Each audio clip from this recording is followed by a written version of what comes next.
Hello everybody, welcome back, and I'm TheChornick, and today, ladies and gentlemen, we are gonna talk about Pokemon Let's Go Pikachu and Pokemon Let's Go Eevee. Now, the reveal trailer has a lot of people hyped. Some people are kind of like upset that it's Kanto, but in reality, a lot of people are kind of sitting down, rumoring, discussing, debating whether it should be Diamond and Pearl remakes, or Kanto remakes, or whether it should be the next generation. Now, they also confirmed that actually a year from now, in the second half of 2019, they're actually going to have the next main series title, the brand new adventure, next year. So that pretty much confirms that it would be Gen 8 next year. This is the first time that I think they also have two titles, two releases in between two generations. So we had Pokemon Sun and Moon, then we had Ultra Sun and Moon, right, which was in between, and now we're having freaking Pokemon Let's Go Pikachu and Let's Go Eevee, which is actually based upon Pokemon Yellow. So it's actually, again, a Kanto remake, but it kind of satisfies that need while also connecting it to Pokemon Go. So they're doing a multiple different things here. They're not only making a remake of Kanto, but they're also allowing Game Freak to dabble a little bit in the Switch before making or completing Generation 8 for next year, you know. So this, I could kind of, agree with this, and I could kind of see where they're going with this, and they added a bunch of new features, and you could have another player with you, which is by far awesome. The fact that we never had that before, really. You could actually have another player with you, journeying around with you in the world, okay? Whether this is going to be online multiplayer or not is still something that I'm not sure about yet. Maybe you guys can post in the comment section below, and if there's anything else that I missed in this video in regards to information about this game, post in the comment section below. Help me out, help out the other viewers understand what else is going on with this game. But post your thoughts and feelings, whether you're happy, whether you're excited, etc. Post it in the comment section below. But we have that 2-player feature, right? And I don't know if it's going to be also online multiplayer, but from the trailer it seems like it's at least just like the co-op in the same kind of room sort of thing. That second player could join, they could turn on the controller, and there could just be an extra person. Whether you could customize your character or not doesn't really look like they showed that, but it looks like you could customize Pikachu and Eevee. You could put clothes on them. But as for the characters themselves, I don't think I saw any character customization within the trailer. But I do like their look, though. Their generic look. Even though they look kind of generic, the protagonists, they look fine. They look good. I mean, they look pretty much like Pokemon Go protagonists. The female protagonist in particular, I kind of like because it looks partly like Hilda with that whole hairdo and the hat and the baseball cap on and the ponytail coming out the back and the hair in the front. I like that. So, you guys know I love Hilda so much, and I wish she was in the anime and everything, but unfortunately, that time has passed. But now, we got someone that looks like Hilda, so that's good. But we also have the fact that the Pokemon themselves can actually be visible. Instead of just walking through the grass and encountering a random encounter, you could actually see the Pokemon that you could actually go up to. You could avoid the other Pokemon in the grass. You could actually go to one specific one that you want. So say there's a Snorlax in this patch of grass, and then there's, say, an Abra over here and a Butterfree over here. Say you don't want the other ones. You see the Snorlax and you're like, oh my god, there he is, I want to capture him. You could just go up and, attempt to capture him, and you capture him using kind of the similar way that you do in Pokemon Go, where you kind of throw your Joy-Con forward, and it's almost like you're throwing a Pokeball, and your Pokeball will go forward and capture him the same kind of way Pokemon Go is. And Pokemon Go could also connect to the Switch, right? And you could actually trade your Pokemon over from your actual app on your phone into Switch. So all the Pokemon that you caught in Pokemon Go could actually be transferred to this game on the Pokemon Switch. Pokemon Let's Go Pikachu and Let's Go Eevee. So that's pretty unique. And honestly, it's really connecting those two. A lot of people are kind of angry about that, though. They're thinking, okay, well, how are they going to handle this? Is that kind of going to be OP? You're going to have all these Pokemon that you randomly capture in Pokemon Go and instantly have them.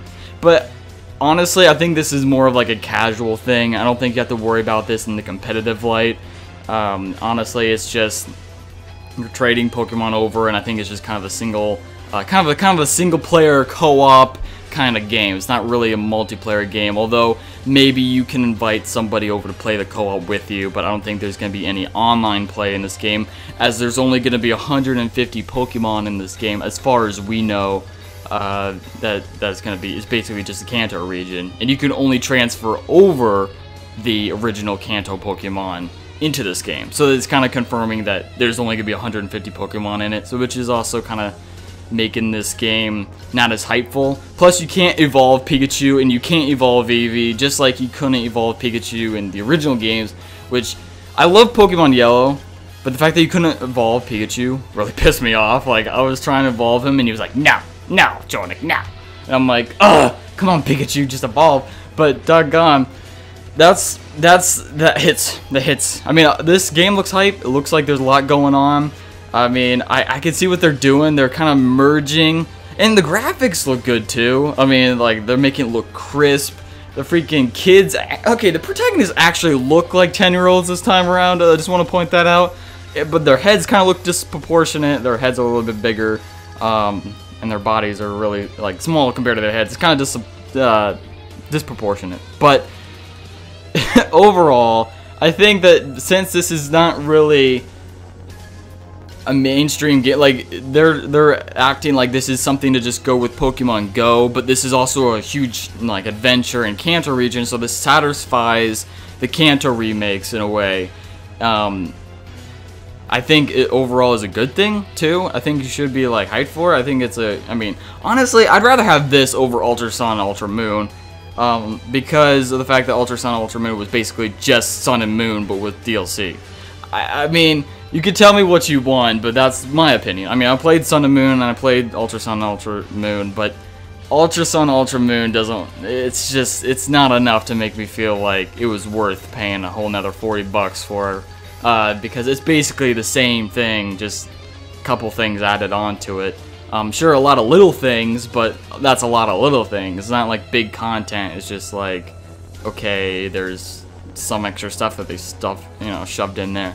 But this one looks like, they're taking you to a brand new region, which, I mean, we've been to before, but it's been remade completely from the ground up, and made it to look like it's Pokemon Go almost, the way you capture the Pokemon, and the fact that they have 2-player, and you can actually buy this trinket thing, which is a Pokeball, and you can act like you're throwing that. It's kind of like how they had in Soul Silver. Basically, you have Pokemon following you. You can even ride Pokemon too, which is also was pretty cool. Seeing how you could ride Onix in this video game. I'm sorry, if that doesn't sell you, I don't know what does. Because freaking watching you fly around on Charizard or just riding Onix through the city roads, that's pretty freaking awesome.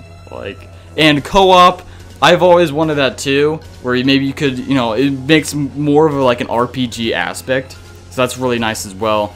But ladies and gentlemen, boys and girls, tell me your thoughts and feelings about this. I'm pretty hyped. There's some things I'm bummed about, such as you can't evolve Pikachu and Eevee, and little things, you know what I'm saying?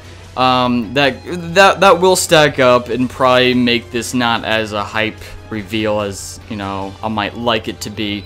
But it was kind of time for another Kanto make, and they were linking it with Pokemon Go. This is more for like the casual audience, as I don't think there's gonna be online competitive play. There might be, but next generation, the next year, so 2019, if you're looking for the next generation, that's basically it. If you're a Diamond and Pearl fan, you're going to have to wait a couple more years for Diamond and Pearl remakes. But post in the comments section below your thoughts and feelings. I'm pretty hyped. I think I'm going to get Pokemon Let's Go Pikachu. I'm going to have to go out and buy a Pokemon Switch. Or Pokemon Switch, wow. I'm going to have to go buy a Switch to play Pokemon. Doggone it. And probably Generation 8. I have to go buy it anyway for the new Smash Bros. So, ladies and gentlemen, tell me your thoughts and feelings. Anything else that I missed, post it in the comment section below. I think I covered pretty much everything in the reveal trailer. You guys, I will also post the reveal trailer in the description below if you want to see the reveal trailer itself. I love your faces. Can't wait to see you next one. Make sure you have a good day. Stay safe, make good decisions, and peace off! Thank you very much.